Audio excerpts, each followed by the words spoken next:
अपने दादाजी के अंतिम संस्कार में मेरे दिमाग में एक अजीब सा ख्याल आया। मैंने चुपके से उनके जेब में एक फ़ोन रख दिया। दादाजी के दफन होने के बाद जब मैं उन्हें बहुत याद कर रहा था तो मैंने उन्हें एक टेक्स्ट मैसेज भेजा। जैसे ही मैंने अपना फ़ोन नीचे रखा, बाहर अचानक तेज़ तूफान आ गया। अगले दिन कुछ चौंकाने वाला हुआ। मुझे सच में दादाजी की तरफ से जवाब मिला। वो कोई अजीब सा कोडेड मैसेज था। मैं डर के मारे घबराकर नीचे की ओर भागा। मैंने पापा से कहा कि दादाजी शायद मरे नहीं हैं, हमें तुरंत उन्हें बाहर निकालना होगा। लेकिन पापा ने इसे गंभीरता से नहीं लिया। उन अजीब अक्षरों को देखकर उन्हें लगा कि शायद किसी ने दादाजी के दफन होने से पहले फ़ोन ले लिया था और बस मजाक कर रहा है। जब देखा कि मैं अब भी यकीन नहीं कर रहा हूँ तो पापा ने एक और बात बताई। पोस्टमार्टम करने वाले डॉक्टर ने पहले ही दादाजी का पोस्टमार्टम कर लिया था और पुष्टि की थी कि उनकी मौत अचानक दिल का दौरा पड़ने से हुई थी। लेकिन मैं अब भी संदेह में था। यह साबित करने के लिए कि फोन अभी भी दादाजी के पास है, मैं कब्रिस्तान की ओर भागा, अपना फोन निकाला और उन्हें कॉल किया। वह जानी पहचानी रिंगटोन सुनकर मैं डर के मारे पीछे हट गया। यह सब क्या हो रहा है? मैं खुद को इसके बारे में सोचने नहीं दे सकता था। बस खुद को यही समझा सकता था, शायद किसी हैकर ने दादाजी के फोन में घुसपैठ कर ली है और मेरे साथ मजाक कर रहा है। आने वाले दिनों में मेरी जिंदगी फिर से सामान्य हो गई। मैं धीरे धीरे पूरी बात को भूल गया।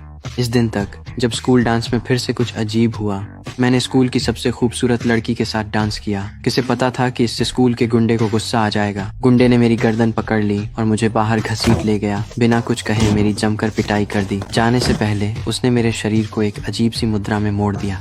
सौभाग्य से मेरी होमरूम टीचर ने मुझे समय पर ढूंढ लिया। उन्होंने मेरी जान बचाई। उन्होंने न केवल मेरी चोटों का इलाज किया बल्कि गवाही देने और गुंडे के खिलाफ हमला रिपोर्ट करने की भी पेशकश की। लेकिन मैंने विनम्रता से उनका प्रस्ताव ठुकरा दिया। घर लौटकर मैं नहीं चाहता था कि पापा परेशान हो, इसलिए मैं अपनी सारी तकलीफें सिर्फ फोन पर अपने मर चुके दादाजी को ही सुना सका। मैंने गुंडे की शिकायत इसलिए नहीं की क्योंकि मुझे और भी बुरी सजा का डर था। जब तक वह जिंदा था वह मुझे तंग करता रह सकता था। मैं तो बस दादाजी से अपना दुख बांट रहा था। कौन जानता था कि अगले ही दिन मुझे पता चलेगा कि वह गुंडा मर गया है।